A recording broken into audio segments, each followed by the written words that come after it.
Fun.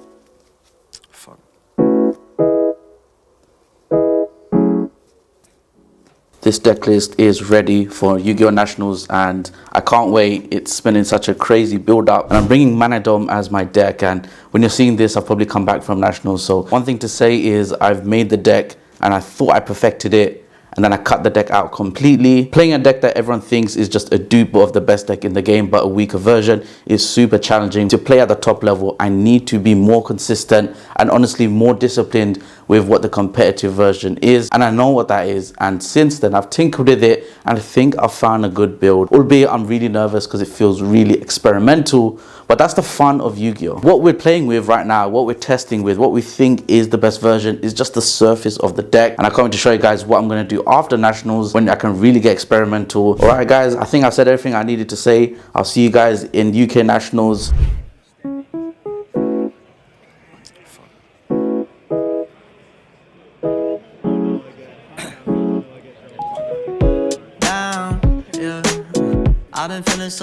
I've been feeling so down, yeah. Can you tell me why? Can you tell me why I'm down, yeah?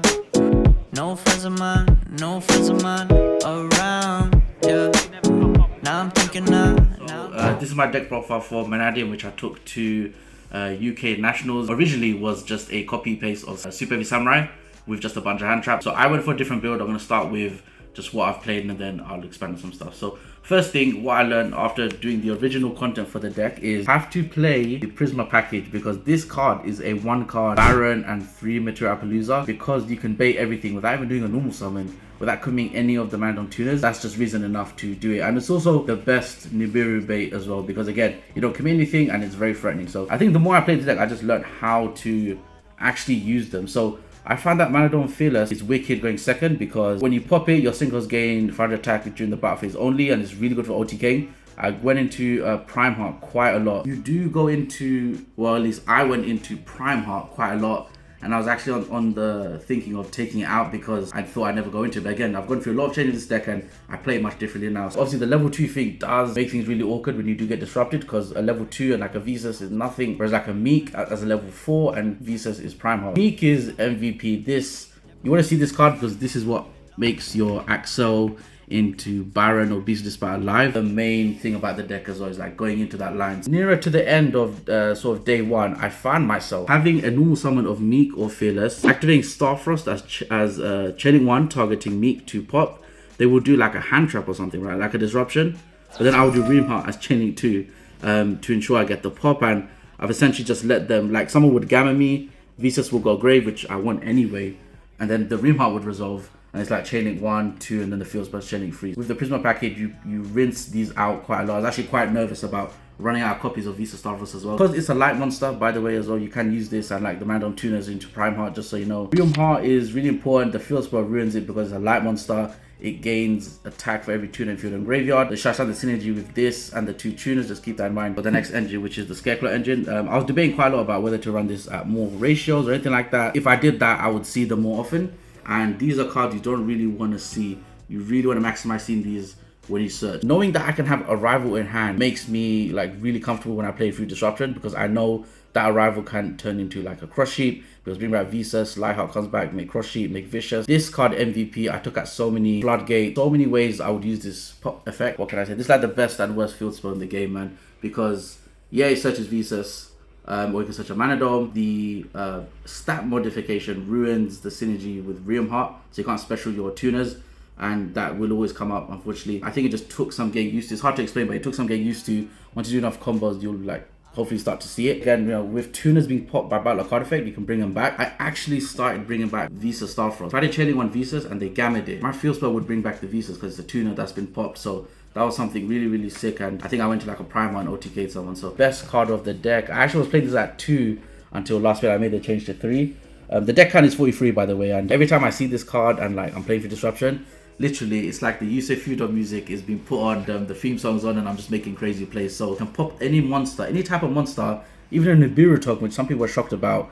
or pop the Lightheart that was imperm, search the field spell add Visas, Apposition Banish, special Visas, and have a lot of extenders from there. So this card is my favorite. Took some getting used to, but I'm also running Imaginings. Reframing is obviously mandatory. Omni Negate, that's fine. Again, decks at 43, this is why I added in with the third Obsession. Did find myself drawing cards all the time, like I think every round I used this card, and I never thought, oh, I don't have a Mannadium or a Visas, his hand is dead. That never happened. I will say this though, I've never used the Grave Effect turn a 15-21 into a tuner, so that was quite interesting. Rotor can be a Prisma as well, keep that in mind. What I decided was I'm not going to go the heavy hand trap route, I'm going to go the board breaker route. And with talents in mind, I'm thinking this deck plays around disruption so well, but it doesn't have the best time when you're going second and they've made a board, because you're quite fragile, you rely on your tuners, a lot of 2-card combos. So talents was amazing. Personally, I'll still go all out with 3 talents. The way I see is like everything in this deck is gas, so you just want everything to be live all the time. Next one is Draw Lockbird. That's a format staple. The cash chain matchup was quite difficult. I felt like I was getting bullied quite a bit because they're just it's so easy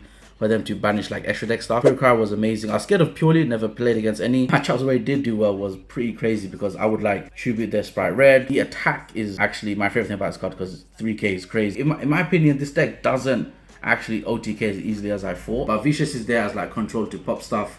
So Dark Ruler is really amazing. I think I played against Super Heavy Samurai player, made max board 1 game 1. He made max board, I did Dark Ruler. Soul Piercer went grave because he lost the attachment from Regulus. I did Talents, ripped the Draw Lockbird from his hand, went full max combo. Glad I'm keeping Dark Ruler in the main. That surprised a lot of people. That's the main deck. We'll move on to the extra deck. These are the 2 level 6s I decided to run. I think a lot of people don't run Coral Dragon because the tuner is really awkward. But I found myself, especially in the Labyrinth match, I drew, it was a break, discard, pop a floodgate, drew, break, discarded, pop a flag. I popped like 2 Tikaboos. Point is, this card went in, and the utility and the reason how, you know how people always want to do like, oh, let's add a Dynamic Phoenix or Unicorn. This is basically the exact same thing. Everyone wants to stop this card, but I would always tag out into the Stardust, and that just gave me some ridiculous advantage. This is a dragon, so this and a level 2 tuner would make Beast of Despair, which you really want to make in this deck. I'm so glad I fit this in, because for the longest time since this deck came out, since day 0, I was not running this. Yeah, I would never play without it now. I think it's really good as well. Going second, make Accel. That's when they disrupt you. Tag out into Stardust, it's unaffected. I know a lot of people were on the Gimmer Ice Shade one, and I was testing that myself, but I just found due to like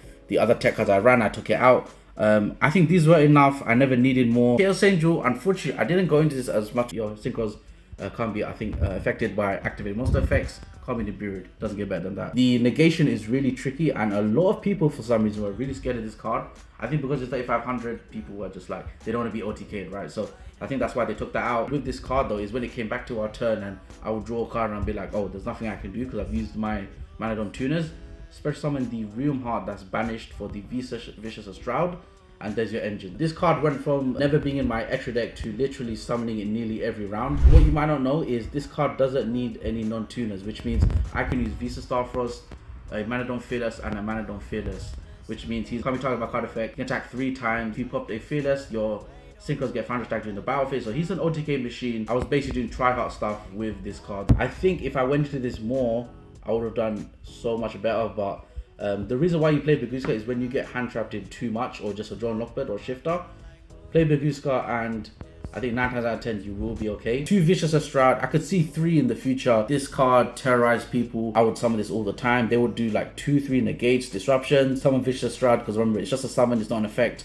Pop a monster, he goes to like on average 4,000. Yeah, this card helped me go second a lot, helped me OTK a lot. 2 Lighthearts, again, just respecting Kashtira. I actually did find myself using the second one because everyone was impleming this card. Crush Ship is a staple in the combo, and then Appaloosa is also a staple in the combo. Let's move on to the side deck and I'll quickly talk about those. I'm not going to go too much in detail of the side deck. Most of it is self-explanatory. 3D barrier for the format.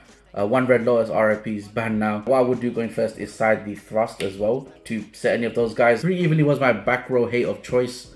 I played this against Branded. I wiped out his whole field. I think another Branded, same thing. A Sprite player. Obviously, if you're playing against a negate board, it's probably not good. That's why people are dropping it. For the rest of the side deck, I played Jerusalem, Biodrake, Pancratop. Pancratop is like my personal side deck of choice. Can't go wrong with it. Most apples are 2400, so you special, take it out, tribute, bait and negate, or play against back row. It's like a cyclone. Biodrake, Jerusalem, I just didn't have time to think about my extra. I critiqued as much as I could, but this is what I was left with. I like Biodrake, think this card really good. They both help go into Beast of Despair really easily, and Chaos Angel. These are good against Sprite matchup, Labyrinth, which I played against. Mathmech, of course, I didn't play against any Mathmech. And against Branded, you can hit stuff as well, which is obviously really nice. Lastly, to round off the side deck, I did try Gamma in the main deck. This is not the kind of deck where you can main Gamma in my opinion, because when you search, you always have a monster. So I tried to copy Super Heavy Samurai first and play it, main Lambda. I put it in the side and it just felt much better in the side. Times it did work, yeah. I mean, we all know how good Gamma is. It's limited now. That's the side deck, guys. Thank you so much for watching. If you like the video, make sure to drop a like. If you want to see more Mannadium, let me know in the comments down below. With the ban list, I'm definitely going to be in the lab full time trying to figure out how to play this deck. I think with the Visa's Heart stuff, it's time to look into that. And yeah, I'll see you guys in the next one. Peace.